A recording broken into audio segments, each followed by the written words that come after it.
주님을 만나기를 원합니다. 이 시간 주님 안에 거하기를 원합니다. 주님 안에 모든 풍성한 것이 감추어져 있는 줄 믿습니다. 주님 만나면 내 인생에 내가 고민하고 걱정하는 모든 문제들이 작게 보일 것이고, 그것이 더 이상 나에게 문제가 되는 것이 아니라 오히려 주님 안에서 소망과 기대함을 갖게 되어지는 축복의 통로가 되어질 줄 믿습니다. 우리는 주님이 필요한 줄 믿습니다. 그러니 이 시간 우리 이 자리 가운데 모인 각 사람의 심령 가운데 주님께서 임재하여 주시어서 이들에게 새 일을 행하여 주옵시고, 주의 영을 기름 붓듯 부으시사 우리 모든 성도님들 성령 충만하여 이 세상 속에서 우리 주님이 행하실 새 일을 증거하는 기적의 주인공들이 되게 하여 주시옵소서. 하나님, 우리가 약하지만 우리를 포기하지도 버리지도 아니하시는 주님이 계시기 때문에 우리에게는 오늘날에도 소망이 있는 줄 믿습니다. 내가 또 실수했고 또 주님을 배반했고 우리는 그럴 수밖에 없는 약한 존재이지만, 내가 주님 안에 거하기로 다시 한번 작정할 때 주님은 두 팔 벌려 우리를 안아주시고 우리에게 달려오셔서 우리를 일으켜 세워주시고 우리에게 새 일을 행하시는 좋으신 주님이신 줄 믿습니다. 좋으신 하나님, 오늘도 우리를 도와주시옵소서. 좋으신 하나님, 오늘도 주님 만나게 하여 주시옵소서. 주님 안에 새 역사가 나타날 줄을 믿사오며 살아계신 예수님의 이름 받들어 기도하옵나이다. 아멘. 오늘 나오신 여러분 축복합니다. 우리 옆에 분들과 함께 인사하겠습니다. 당신은 정상이 아닙니다. 지금 코로나가 이렇게 창궐하는데 여러분 제정신이 아닌 겁니다. 여러분 어차피 죽을 거 멋있게 죽기를 축원합니다. 하루 더 살라고 빌빌거리느니 하루 덜 살아도 멋지게 사는 거예요. 저는 예수님 앞에 멋있게 살다가 가기를 원합니다. 저는 여러분들이 정말 이 세상이 내 인생의 마지막 종착역인 마냥 어떻게든 붙잡으려고 몸부림치다가 공포와 두려움에 휩싸이는 인생이 아니라, 내가 가게 될 마지막 본향은 저 하늘에 나를 기다리시는 예수님이 계신 그곳 때문에 내가 이 세상과 타협하는 것이 아니라, 세상에 무릎 꿇는 것이 아니라, 세상 사람들과 동일한 가치관을 가지고 눈치 보는 인생이 아니라 저 천성을 향하여 담대하게 나아가는 인생, 이것이 멋있는 신자인 줄 믿습니다. 여러분, 그러니까 오늘 여러분 우리가 그 찬양 좋아하죠? 어떤 상황에도 나는 예배하네. 우리 다 그 찬양 불렀었거든요. 근데 코로나 터지니까 거의 절반 이상은 다 뻥이었어 그게. 어떤 상황에서도 예배하기는 집불 다 집에서 드렸죠, 그렇죠? 하지만 여러분은 어떤 상황에도 예배하는 복된 성도님들이신 줄 믿습니다. 그러니까 어차피 주사위는 던졌잖아요. 그러니까 여기까지 했다가 또 조금 요즘에 조금 한다고 또 이거 그만두면은 굉장히 아쉬울 거예요. 그러니까 여러분들 어차피 정신줄 놓으신 거 분명하니까 끝까지 믿음으로 가시기를 주님의 이름으로 축원합니다. 밥만 먹지 마세요. 마스크만 끼세요. 그럼 괜찮습니다. 그리고 예배 드리시더라도 최선을 다하여 예배 드려서, 여러분 오늘도 예수님은 질병과 상관없이 이 자리 가운데 임재하고 계시고, 예수님을 만나면 질병의 공포를 이겨낼 수가 있어요. 그리고 상황의 해석이 바뀌는 거예요. 사람들은 그냥 힘들다가 끝나는 거예요. 언제 끝나냐, 백신은 언제 만들어지냐, 여기에서 생각이 끝나는 거예요. 하지만 예수님을 만나서 그분 안에서 소망을 가진 사람은 이것이 기회임을 하는 것이죠. 이게 기회가 되는 거예요. 내가 새롭게 되어지고 내 인생에 거품이 빠지고, 이걸 통하여 나의 진짜 믿음이 확인되어질 뿐만이 아니라 이것을 통하여 나의 내공이 길러져서 내 인생에 어떠한 어려움과 역경이 와도 나는 끝까지 믿음으로 살아갈 것이고, 나는 끝까지 이겨낼 수 있는 담대함을 이 모든 과정을 통하여 우리 속에 내성이 생기는 거예요. 그러니까 그렇게 해석하니까 코로나는 기가 막히더라고요. 좋은 거예요. 좋은 거예요. 어느샌가 우리가 나사가 많이 풀렸거든요. 요즘 나사가 많이 조여지죠? 은혜인 줄 믿습니다. 예수 안에 있으면 모든 것이 아멘이 되어지는 것이고, 모든 것이 소망이 되어지는 것이고, 모든 것이 희망이 되어지는 것, 이게 예수예요. 저는 여러분들이 종교인이 아니라 이 과정을 통하여 진짜 신앙의 힘이 무엇인지를 경험할 수 있기를 주님의 이름으로 축원합니다. 세상이 감당 못해요. 여러분은 하지만 예수와 함께 감당하게 되어질 줄 믿습니다. 우리 이 시간 귀한 분들이잖아요, 그렇죠? 귀한 분들, 우리 한 분 한 분 축복했으면 좋겠는데요. 손을 내밀어서 앞뒤 좌우에 계신 분들을 향하여 당신이 축복입니다, 기도하는, 찬양하는 마음으로 찬양하겠습니다. 하나님께서 당신을 통해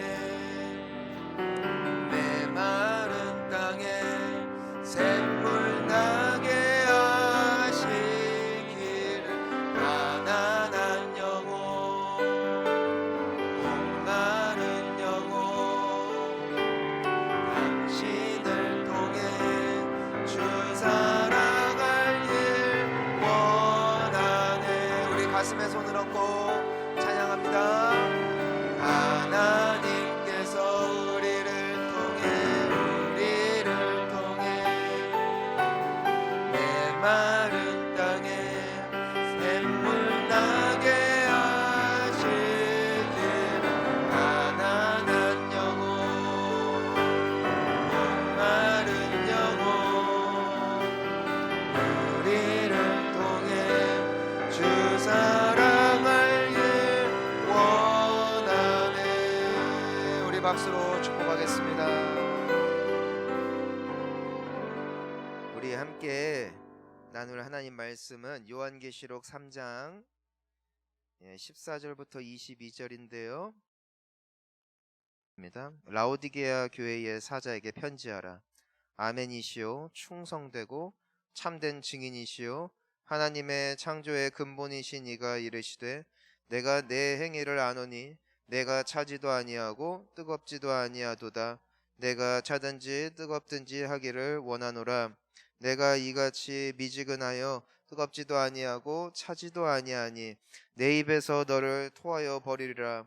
내가 말하기를 나는 부자라, 부요하여 부족한 것이 없다 하나 내 곤고한 것과 가련한 것과 가난한 것과 눈먼 것과 벌거벗은 것을 알지 못하는도다.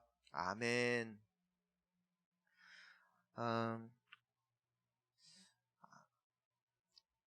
하나님은 참 불공평한 분이에요. 왜냐하면 잘난 자를 통하여 영광 받기를 거부하시고, 잘난 구석이 거의 없는 사람들을 통해 영광 받으십니다. 우리가 고린도전서 1장을 보면은 사도 바울이 이런 말을 해요. 너희들 중에 공부 잘하는 사람 없고, 가방끈 긴 사람 없고, 돈 많은 사람 없고, 제대로 된 인간 하나도 없는데 하나님이 너희를 택하셨다는 거예요. 그러면서 이유를 밝힙니다. 이리하여 어느 누구도 자랑치 못하게 하려 함이라. 내가 잘났으면 내가 영광 받잖아요. 사람들이 나를 칭찬하잖아요. 저 집안은 잘났어. 저 집안은 원래 돈이 많았어. 저 집안은 대대로 똑똑한 집안이었어. 쟤는 뭘 해도 언제나 열리는 인생이었어. 그러면은 그 영광이 자기께 되죠. 근데 하나님께서는 오히려 약하고 부족한 사람들을 취하셔서 그들이 잘되게 하시고, 그들이 복되게 하시고, 그들이 행복한 축복을 누리는 인생이 되어지게 함으로 말미암아 저거는 저 사람이 아니라 정말 저 사람이 믿는 하나님이 하셨다라고 볼 수밖에 없는 인생들을 주님이 택하셨다는 거예요. 사랑하는 성도님 여러분, 엘리트가 되려고 애쓰는 것이 기독교가 아니에요. 예수만이 소망인 것이 기독교의 진리입니다. 우리는 잘났기 때문에 미래가 있는 것이 아니에요. 우리가 똑똑하기 때문에 소망이 있는 게 아니에요. 비천하고 미련하고 약한 나라도 예수 그리스도 안에 있으면 새로운 피조물이 되어지는 줄 믿습니다. 그러니까 과거가 부끄러울수록 감사하세요. 여러분들의 성질이 안 좋고 기질이 나쁘고 머리가 나쁜다고 해도 좌절하지 말고 자랑하세요. 오히려 그것을 자랑하세요. 왜냐하면 나중에 여러분들이 잘 될 테니까. 그러면 여러분들도 염치가 있으니까 고백할 거예요. 내가 한 게 아닙니다. 저는 그래서 종종 설교할 때 옛날 이야기하는 걸 너무 좋아해요. 자랑스럽기 때문이 아니에요. 얼마나 부끄러운 일들이에요. 하지만 자랑이 되어지는 이유는 그로 말미암아 내가 이토록 약한 사람이었기 때문에 예수님은 진짜 살아계십니다 고백할 수 있잖아요. 하나님은 약한 사람일수록 더 귀하게 쓰시더라고요. 왜냐하면 그래야 하나님이 어떤 분이신지 더 드러나니까. 반대로 자기 잘난 맛에 사는 인생일수록 하나님이 덜 쓰세요. 여러분 이걸 기억하셔야 돼요. 자기 잘난 맛에 산다는 것은 정말 내가 남들보다 뛰어나고 유능하다라는 말이 아니라 예수님이 없어도, 그리고 예수님 적절히 의지해도 나는 나름 살만한 인생이다 라고 생각하는 사람이 마음이 부요한 사람이에요. 간절함이 없죠. 하지만 예수님께서 복되다고 말씀하시는 사람의 특징, 바로 심령이 가난한 자. 내 마음이 너무 쭈구린 거예요. 너무 자존감이 낮은 거예요. 너무 실족함이 많은 거예요. 때문에 나는 예수님 없이는 살 수 없다라는 마음을 가진 이가 심령이 가난한 자래요. 그러니까 남들이 봤을 때는 되게 비참하죠. 정말 저 사람은 의지할 게 교회밖에 없구나. 네, 남들이 보았을 때에는 정말 우스워 보이는 모습일 수 있어요. 하지만 예수님이 말씀하세요. 심령이 가난한 자가 복이 있나니 그가 부유하게 될 것이다. 하나님을 만날 거예요. 그리고 하나님이 높이시는 인생이 될 거예요. 사랑하는 성도님 여러분, 현실을 싸우려 하지 마시고 여러분들의 기질을 뛰어넘으려고 애쓰지 마시고 예수 안에 거하기를 힘쓰시는 여러분들이 되시기를 주님의 이름으로 축원합니다. 여러분 이게 통계에도 나와 있어요. 대체적으로 예수님 믿는 사람들이 세상도 기대하고 우리 스스로도 기대하는 것이, 예수님 믿는 사람은 그래도 예수님을 믿으니까 신앙이 있으니까 그래도 기도하니까 일반인들보다 나을 거라는 기대감이 있지 않습니까? 그런데 최근에 제 아내가 저에게 보여준 한 통계 이 표를 보고 굉장히 혼란스러웠어요. 청소년들을 대상으로 했던 조사였는데 이러한 질문을 던졌습니다. 너희들이 연애하다가 혼전 순결을 그냥 내다 버리고 남녀의 관계를 갖는 것 어떻게 해야 될까? 라는 질문을 했어요. 이 질문의 대상에는 캐톨릭, 기독교, 불교, 무교, 이 청소년들을 네 부류로 나눴습니다. 자, 일단 재밌는 사실은 혼전 순결을 지켜야 된다. 꼴찌 기독교. 혼전 순결 지킬 필요 없다. 1등 기독교. 기가 막혀. 그러면서 이 조사한 단체에서 이런 결론을 내립니다. 읽어드릴게요. 종교별로 살펴볼 때 불교가 가장 높은 비율로 혼전 순결을 지켜야 한다고 응답했고, 그 다음이 어딜까요? 가톨릭이에요. 그 다음 기독교예요. 그리고 여기에 뭐라고 되어 있냐면은 기독교가 종교들 중에서 성에 대해 가장 개방적인 태도를 보이고 있다.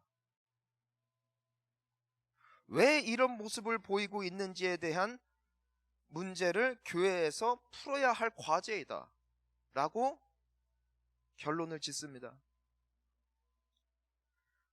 저는 어느 종교보다도 청소년 사역할 때 혼전 순결에 대하여 강조하는 종교가 없다고 생각하거든요. 예, 과연 그렇습니다. 하지만 그것에 대하여 지켜야 한다라고 생각하는 비율이 가장 낮다는 것을 보고 제가 처음엔 되게 개탄했어요. 개탄스럽더라고요. 대체 이것들은 어떻게 해야 될까? 다 잘라버려야 될까? 막 이런 생각도 들고 굉장히 혼란스럽더라고요.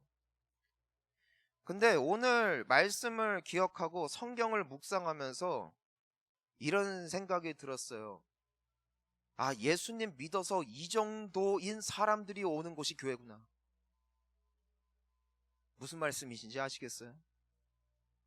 그렇게 기도하고 그렇게 수련할 때 은혜 받고 그렇게 배워야 이 정도 수준인 것들이 모인 곳이 교회인 거라고요. 그러니까 세상적인 기준으로 봤을 때 얼마나 떨어지는 사람들이 모인 곳이 교회냐고요.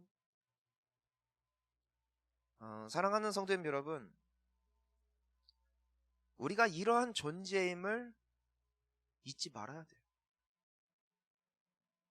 왜냐하면 이것을 잊어버릴 때 우리 안에 어떠한 일이 일어나는가? 우리 오늘 본문 말씀 15절 말씀을 한번 보겠습니다. 함께 보면은 예수님이 말씀하시죠. 내가 너의 행위를 안다. 네가 차지도 않고 뜨겁지도 않다. 차든지 뜨겁든지 해라. 16절 보니까 너는 이것도 저것도 아니고 미적지근하니까 내 입에서 너를 토해버릴 만큼 너는 역겹다. 그리고 마지막 17절을 보니까 너는 말하기를 나는 부자다. 부요하여 부족한 것이 없다 하나 내 곤고한 것과 가련한 것과 가난한 것과 눈먼 것과 벌거벗은 것을 알지 못하는도다. 여러분 지금 이 선포를 누구를 향하여 하는 거예요? 교회 다니는 사람들을 향하여 하는 거예요. 근데 저희들이 이번에 이기용 목사님 부흥회를 통해서도 배웠지만 이 라오디게아 교회는 굉장히 물질적으로 환경적으로 풍요롭고 부유한 때문에 예수님을 그렇게 죽도록 찾지 않아도 그토록 간절하게 그분께 매달리지 않아도 충분히 먹고 살만한 환경과 여건이 펼쳐진 교회 성도들이 바로 이 라오디게아 교회 성도들이었다는 것이에요. 근데 이 사람들이 환경적으로 괜찮으니까 그들의 원래 모습을 까먹고 예수님을 대면 믿는 거예요. 간절함이 없는 거예요. 일주일에 한 번 혹은 예배 드릴 때 정도는 예수님을 찾지만 나의 일상 가운데 예수님이 그토록 필요할 것이라는 생각을 안 하면서 살다 보니까 자, 세상 사람들은 아예 차거나 아예 뜨겁거나 그래도 쓸만한 인생들이 돼요. 예수님 없어도. 왜? 원래 잘났으니까. 그런 사람들이 많단 말이에요. 하지만 주님께서 부르신 성도들의 특징은 예수님 없이는 어떻게 된다는 것이에요. 이도 저도 아닌 경우가 너무나 많다라는 것이에요. 그래서 예수님께서 말씀하세요. 너 너무 미적지근하다. 너를 토해버리기까지 너의 지금 모습이 상당히 역겹다는 것을 알았으면 좋겠다라고 예수님께서 그들에게 선포하고 계시는 것이죠. 우리 귀하신 성도님 여러분, 우리는 예수 없으면 망합니다. 정말 소망 없습니다. 이것을 인정하는 자가 복된 인생입니다. 하지만 그분 없이도 내가 이 정도는 살 수 있다라고 생각하는 순간 우리는 점점 나은 존재가 되는 것이 아니라 점점 인생이 이상해져요. 이것을 믿고 인정하고 받아들여야 소망이 있다고요. 여러분, 직언할게요. 우리 별로예요, 솔직히. 인간적으로 별반 매력 없어요. 누구 없이는? 예수님 없이는. 여러분, 솔직히 말해서, 너무 말하면 안 돼. 세상 보세요. 교회만큼 아마추어스러운 집단이 없어요. 잘 보세요. 제가 한 번은 태안에 있는 한 식당을 갔는데 제가 거기 가서 은혜 받고 왔어요. 왠 줄 아세요? 너무 서비스가 좋아서. 처음 왔는데 아이고 어서 오세요. 이거 드시겠어요? 이것도 맛있습니다. 이거는 제철에 난 음식입니다 하면서 설명을 하는데 이분을 교회에 그 새가족 부서에 스카우트하고 싶더라고요. 이런 분 한 사람만 있으면 좋겠다. 물어봤어요. 혹시 교회 다니세요? 안 다닌대. 교회 안 다녀도 되는 사람이에요. 그런 사람은 나기를 친절해. 그리고 나기를 인상이 좋아. 예수님 없어도. 그런데 교회에 다니면서 그 정도 예수님 없이 죽어버릴 인생들이 와가지고 예수님 없이 섬기잖아요. 상당히 거시기합니다. 예수님의 말씀대로 너를 토해버리고 싶다 라고 말할 만큼 망해버릴 수 있는 집단이 교회라고요. 여러분, 그래서 이 세상에 우리나라만 해도 어떠한 종교 집단을 봐도 교회만큼 취해지는 집단이 없고 교회만큼 따뜻해지는 집단이 없어요. 둘 중에 하나예요. 예수님이 없잖아요. 자신들의 지성이 살아나고 이성이 살아나고 자신들의 어떤 도덕성이 살아난 교회들의 특징을 보세요. 기도가 끊어진 교회, 은혜가 떨어진 교회, 예배가 식어진 교회 100% 찢어집니다. 100% 싸웁니다. 오늘의 친구가 내일의 원수. 세상 사람들도 그런 뒤통수를 안 쳐요.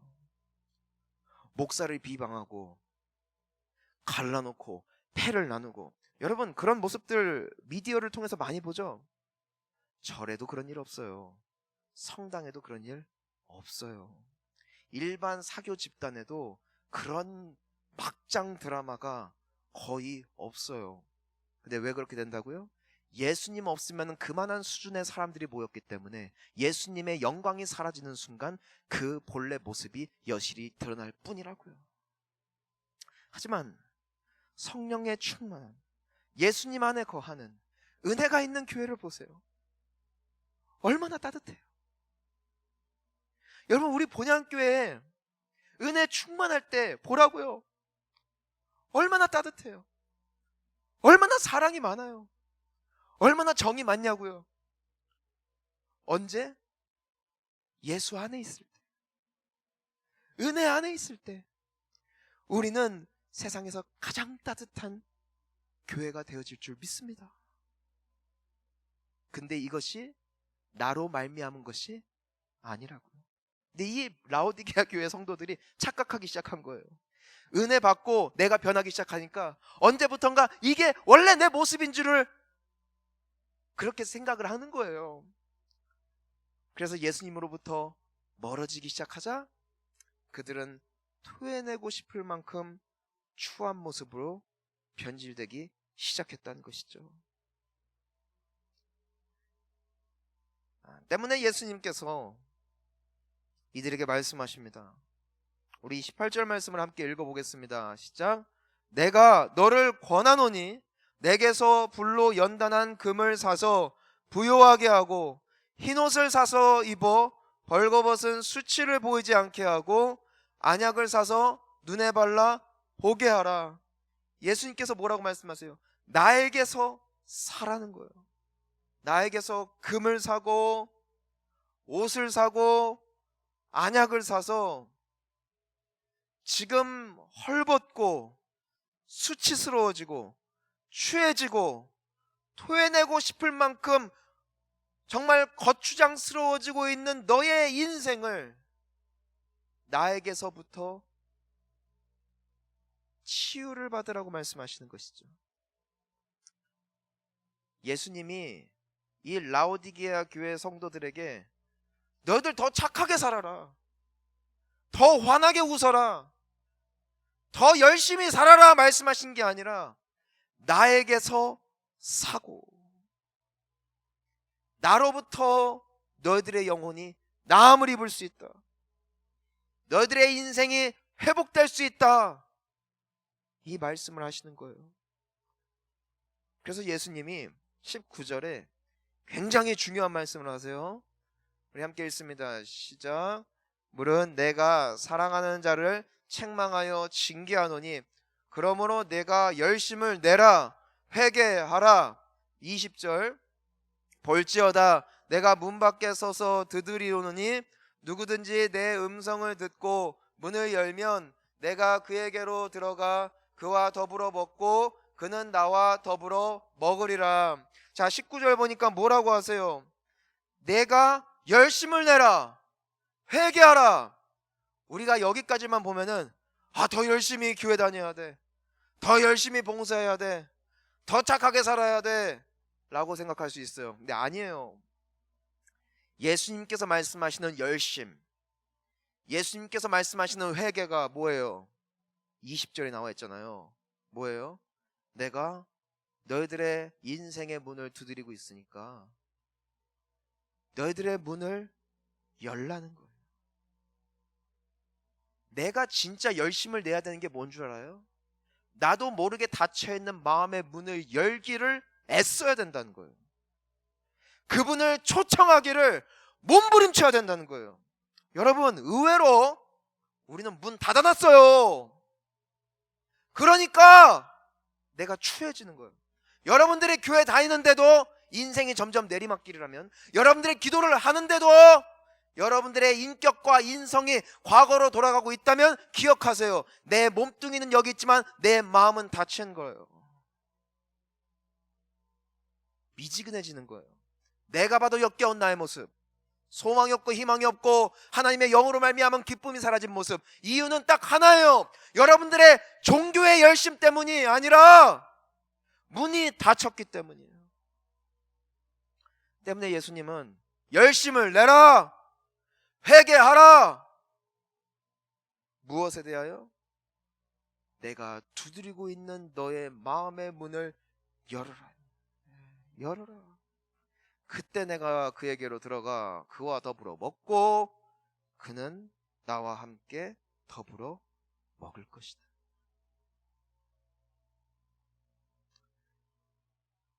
사랑하는 우리 귀한 성도님 여러분,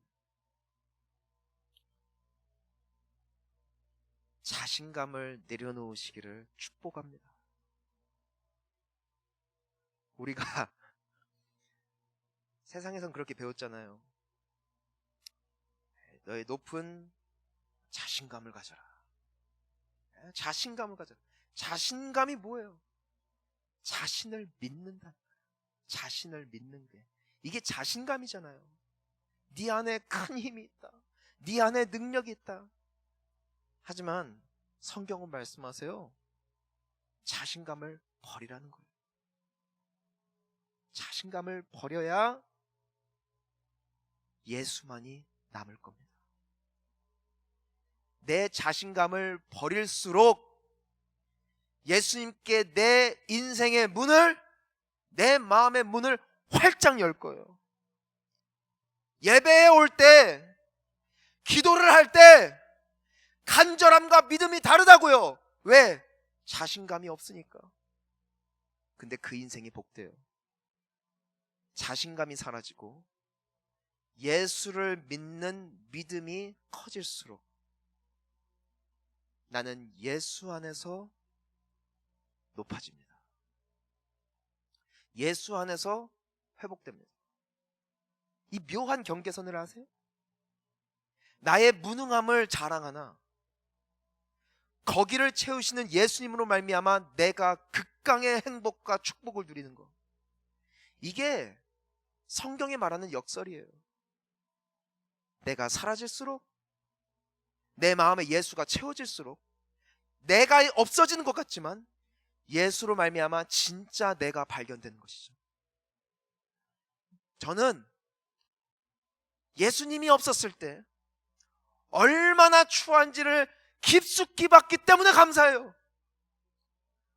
얼마나 학창시절 때 비참했는지, 얼마나 어리석었는지, 얼마나 평균 미달이었는지. 하지만 그로 말미암아 예수밖에 없음을 너무나 명확하게 보게 하신 하나님께 저는 지금은 감사해요. 지금 저는요, 갈수록 진짜 나의 모습이 회복돼요. 역설이에요. 내가 비워지고 예수가 채워질수록 진짜 내가 발견되더라고요. 진짜 나는요, 내가 없어지고 주의 영이 채워질수록 주님이 본연에 디자인하셨던 나의 형상으로 점점 회복되어져 가는 놀라운 축복을 누리게 됩니다. 여러분, 여러분들의 지금 모습이 진짜 모습이 아니에요. 여러분은 하나님의 형상을 따라 지음받은 놀라운 축복의 사람들인 줄 믿습니다. 근데 내가 그 모습 발견 못해요. 내 힘으로 그 모습으로 돌아가지 못해요. 예수님이 채워질 때, 그때 그 주님의 형상이 나의 인생 가운데 회복되어지는 것, 이것이 바로 주님이 약속하신 말씀이라는 것이죠. 사랑하는 성도님 여러분, 그리고 우리 학생 여러분,